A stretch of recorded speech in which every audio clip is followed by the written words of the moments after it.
Hola amigos. Bueno, como hemos vuelto a semana de Champions, a semana de fútbol del más alto nivel, quiero aprovechar, después de haber hecho un pequeño estudio, de tirar un poquito de hemeroteca, ¿no? Del fútbol europeo, del fútbol mundial, de aquellos equipos que en los últimos 10 años, 15 años incluso, han sido campeones en las competiciones de máxima exigencia, que han, bueno, marcado una manera de hacer dentro del terreno de juego, dentro de los terrenos de juego. Podemos hablar en la Champions pues, de equipos que en los últimos años pues, han estado marcando unas inercias, ¿verdad? Desde el Barcelona de Messi, al Liverpool de Salah, de Mané, al Bayern de Múnich de Thomas Müller, de Lewandowski, de Kimmich, al Real Madrid de Modric, de Benzema, a la selección argentina, que lo tenemos aquí ahora muy reciente, el Mundial, ¿verdad? También de Messi, también de Messi. Fijaros que todos los equipos que vos he nombrado son equipos campeones, que han quedado campeones, y vos he nombrado paralelamente a jugadores que representan el nivel competitivo que han mostrado estos equipos, ¿no? Y que lo representan, diríamos que irradiando a través de estos jugadores condimentos que han sido muy importantes para que estos equipos hayan sido campeones. Hayan sido campeones. Bueno, está en cuestión, está hablando mucho la gente, se están dando muchas vueltas, aprovechando de que hay equipos que, bueno, que posiblemente a lo mejor en una especie de cortar y pegar intentan imitar a parte de estos equipos, por ejemplo el Barcelona, intentando construir una manera de jugar en cuestiones que son muy visibles para todo el mundo, pero olvidándose de aquellas cuestiones que son vitales para que estos equipos hayan sido ganadores. Porque una cosa es ver los equipos ganadores en un contexto sin profundidad, y otra cosa es profundizar en esos equipos de tal manera que encontremos aquellas, diríamos que, bases de sustentación del éxito. Bien, fijaros que vos he hablado, como vos digo, de jugadores que representan a estos equipos. Jugadores llenos de talento, llenos de talento. Unos más grandes, unos más fuertes, otros más pequeños, otros fuertes, pero no tan atletas, podríamos decir, ¿de acuerdo? Todos jugadores llenos de talento. Yo la primera lección o la primera conclusión, diría, que saco al estudiar a estos equipos que han quedado campeones es que sin talento no se pueden ganar campeonatos tan importantes como estos. Sin talento, los equipos se quedan a mitad de camino de lo que podrían ser. De lo que podrían ser. Es evidente de que el talento necesita ser movido por otras cuestiones. Lo primero, por la voluntad del esfuerzo, ¿verdad? Y que esa voluntad del esfuerzo luego tenga pues un físico que evidentemente para este deporte a día de hoy pues te exige ser el mejor atleta posible, pero de la pelota, del fútbol, que no es un atleta que no manipule otra cosa y sobre todo con los pies que no están creados para esto, ¿de acuerdo? Vuelvo a repetir, que no manipulen otra cosa que sea lo que realmente marca las directrices de este juego, ¿no? Una cosa que hay que meter, que hay que introducir en la portería del equipo rival, que hay que sobrepasar un montón de dificultades que te va a plantear el equipo rival, todo bajo un reglamento, bajo una regla de juego, bueno, con un montón de situaciones que son súper variables, que son súper sorpresivas y que aumentan la dificultad de todo, ¿no? Vuelvo a repetir, no hay ningún equipo de estos que vos he comentado, el Bayern cuando queda campeón, el Liverpool cuando queda campeón, el Barcelona cuando queda campeón, el Real Madrid cuando queda campeón, no hay ningún equipo que no haya tenido jugadores de un talento diferencial. Al final, estos equipos, evidentemente han tenido una manera de jugar a nivel colectivo, pues sólida, que les ha llevado a una eficacia, ¿de acuerdo? Pero para ganar los partidos importantes, para ganar muchos de los partidos en ese viaje, en ese camino, han sido estos jugadores de talento quienes han marcado las diferencias. Y de hecho, cuando estos equipos tienen jugadores diferenciales con ese nivel de talento, irradian, exigen, provocan que el resto de compañeros sean también jugadores talentosos y que a través del talento que tienen vayan creciendo en ese propio talento que tienen.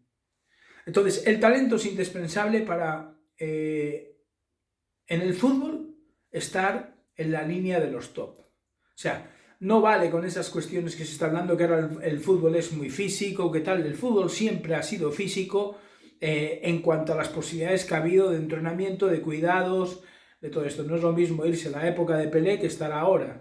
Los jugadores que había cuando la época de Pelé, pues eran tan buenos como los de ahora, o incluso los habría mejores que los de ahora, pero evidentemente no tenían esos aspectos que hacen que el profesional pueda tener más rendimiento por cuestiones que no tienen que ver con la pelota, pero que influyen directamente en lo que hacen con la pelota, a nivel de nutrición, a nivel de entrenamientos, de todo el personal que tienen a su alrededor para facilitar una preparación que les lleve al máximo rendimiento en cada instante de los que están compitiendo, ¿de acuerdo?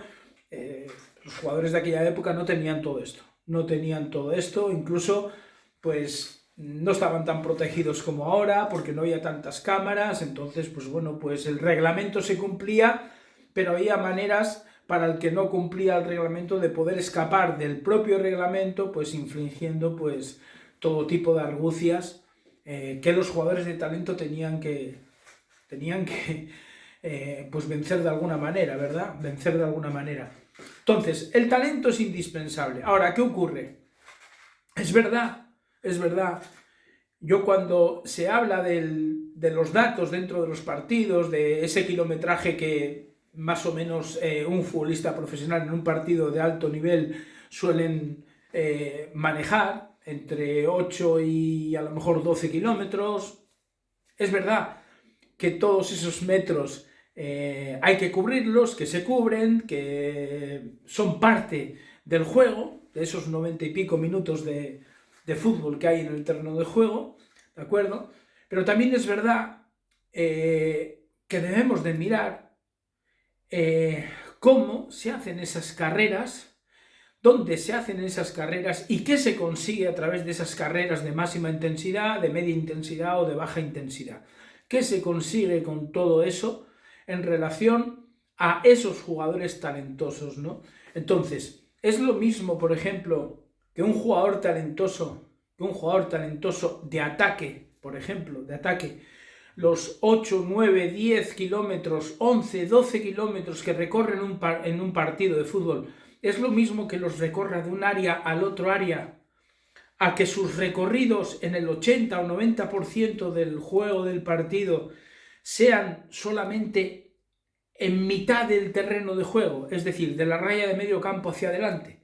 ¿Es lo mismo? No es lo mismo, por la sencilla razón de que estamos haciendo que los esfuerzos sean más pequeños, con lo cual más soportables, con lo cual el talento esté un poquito más fresco. Es lo mismo que esos esfuerzos que se realizan siendo cortitos en el 60%, en el 70% o incluso en el 80% y en algunos casos se llega hasta el 90%, es lo mismo que esos esfuerzos sean en la fase ofensiva a que sean divididos en la fase ofensiva y en la fase defensiva, a 50-50 por ejemplo. No es lo mismo.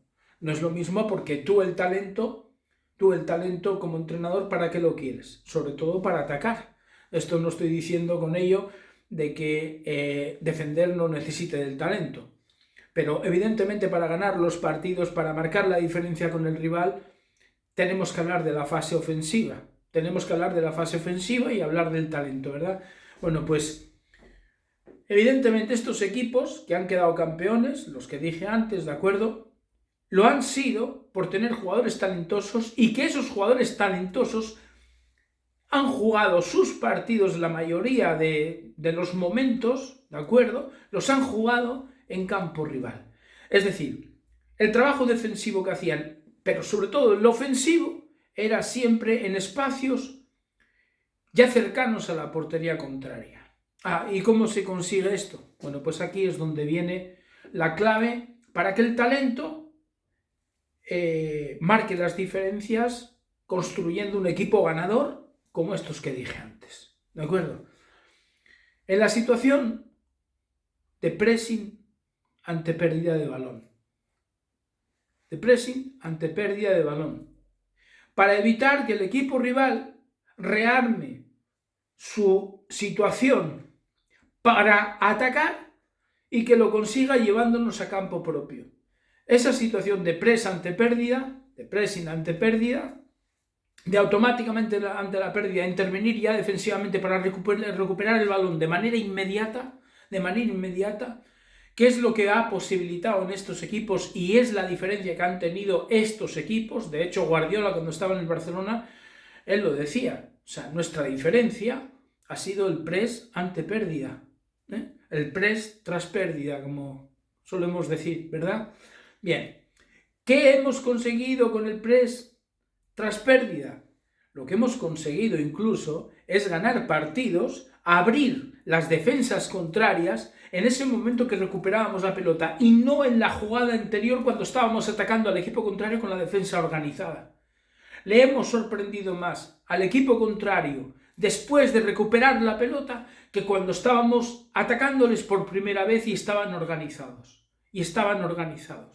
¿De acuerdo? Bien.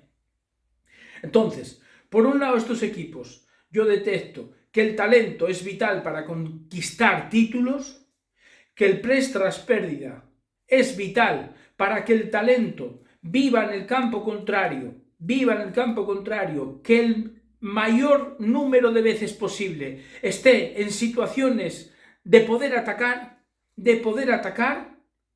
y que los esfuerzos que hacen estos jugadores de talento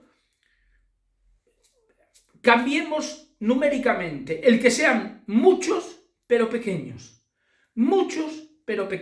y los muchos no solamente en defensa, sino en defensa y en ataque. Es decir, que tengan las baterías continuamente recargadas para poder, después de una acción defensiva, poder atacar.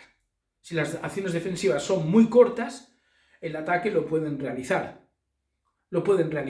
Si tienen que hacer acciones defensivas con trayectos luego muy largos, evidentemente cuando llegan a la cercanía del área contraria, cuando llega el momento donde los espacios desaparecen y son ellos los que tienen que poner esa lámpara mágica que encuentre las vías de penetración, no van a tener oxígeno. Bien, estas dos partes, tener talento y el press tras pérdida, para mí, desde mi punto de vista, es lo más importante de todo, pero con un retoque que parte desde el entrenador sobre todo, a la hora de montar ese modelo de juego y ese sistema de juego teniendo jugadores de talento. Todo irradia alrededor de los jugadores de talento. ¿Y cuál es el retoque del entrenador? Que elija el sistema de juego y el modelo de juego que elija, todo va a ser asimétrico porque todo tiene que generar situaciones hechas a medida para los talentos que tiene dentro del equipo, para el talento de cada jugador que tiene dentro del equipo. Por eso los equipos que han sido ganadores han sido equipos que han montado estructuras que por un costado, por ejemplo, han tenido una forma y por el otro costado han tenido otra forma. No han atacado igual por los dos pasillos, por el pasillo de la derecha que por el pasillo de la izquierda.